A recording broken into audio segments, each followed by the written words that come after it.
உங்க மருமக கீர்த்தி உங்களுக்கு ஒரு பேரனோ பேத்தியோ பெத்து கொடுத்துட்டு சீக்கிரம் கடவுள்கிட்ட போய் சேர்ந்துட போறா. 3 மாச குழந்தை அவ வயித்துல வளர்ந்துகிட்டு இருக்குமா. அக்கா என்னடி பால்கா? பாலா? என்னால இப்ப குடிக்க முடியாது. அப்படி சொல்லக்கூடாதுக்கா. இந்த பால் உங்களுக்காக இல்லக்கா, உங்க வயித்துல வளர்ந்துட்டு இருக்கிற பாப்பாக்காக. குடிங்க.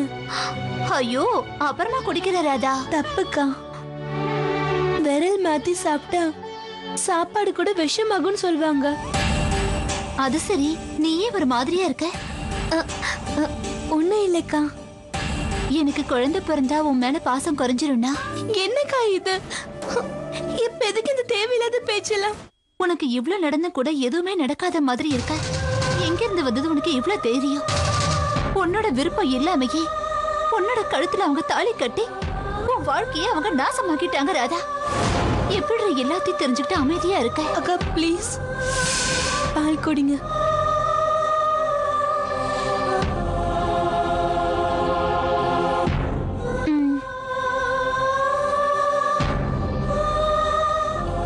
இங்க பாரு ராதா, இவ்வளவு கஷ்டத்திலையும் என்ன பத்தி மட்டுமே யோசிக்கிறதுக்கு உனக்கு மட்டும் எப்படிதான் மனசு வருதோ?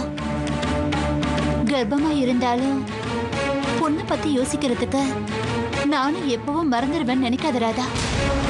உன் கழுத்துல அந்த தாலி எப்படி வந்தது, எந்த சூழ்நிலையில வந்ததுன்னு கண்டிப்பா நான் தெரிஞ்சுப்பேன். குட் நைட் கா. That's all. என்னமோ ராதாவோட கதையை தெரிஞ்சுக்கிறதுக்கு ஊருக்கு போய் கீர்த்தியோட முடிவை பத்தி தெரிஞ்சுக்கிட்டு வந்திருக்கோம். அப்படி என்ன பாவம் செஞ்சான்னு அவ தலையில கடவுள் இப்படி ஒரு விதியை எழுதி வச்சாரு. நம்ம வீட்டுக்கு வாரிசு கொடுத்ததுக்கு சந்தோஷப்படுறதா, வம்சிய தனியா விட்டுட்டு போறாளன்னு நினைச்சு கவலைப்படுறதா? கீர்த்தி போலான்னு சொன்னப்பவே வேண்டான்னு சொல்லி தடுத்து இருக்கணும். ஆனா அத்தை, அவர் சொன்னதெல்லாம் அப்படியே நடக்கும்னு சொல்றீங்களா? அவர் சொன்ன மாதிரி நடந்தே தீரும். ஆமா பாட்டியம்மா, அவர் எது சொன்னாலும் அது கண்டிப்பா நடந்துரும். நிறைய பேரோட வாழ்க்கையிலையும் அவர் சொல்ற மாதிரி தான் நடந்துட்டு இருக்கு. அதனாலதான் எனக்கு ரொம்ப பயமா இருக்கு பாட்டியம்மா. எனக்கு என் அக்கா வேணும் பாட்டியம்மா, ஏதாவது பண்ணுங்க. ஆனா எப்படிமா என்ன செய்ய முடியும்?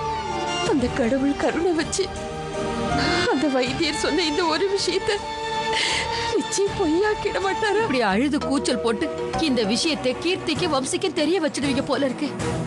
இங்க பாருங்க, அவசரப்பட்டு இந்த விஷயத்தை கீர்த்திக்கு வம்சிக்கும் சொல்லிடாதீங்க.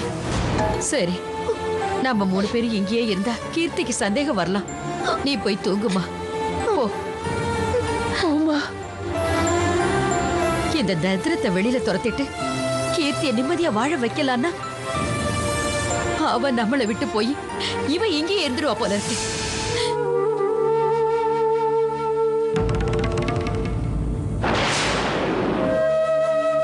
ராதா, என்ன இங்க உட்கார்ந்துட்டு இருக்க? உனக்கு தூக்கம் வரலையா? இல்லக்கா. டைம் 12 போகுது. இப்ப உங்களுக்கு உடம்பு சரியில்லைல்ல, அதனாலதான். என்ன இந்த ஒண்ணும் இல்லாத விஷயத்துக்கா நீ இவ்வளவு பயப்பட்டு இருக்க?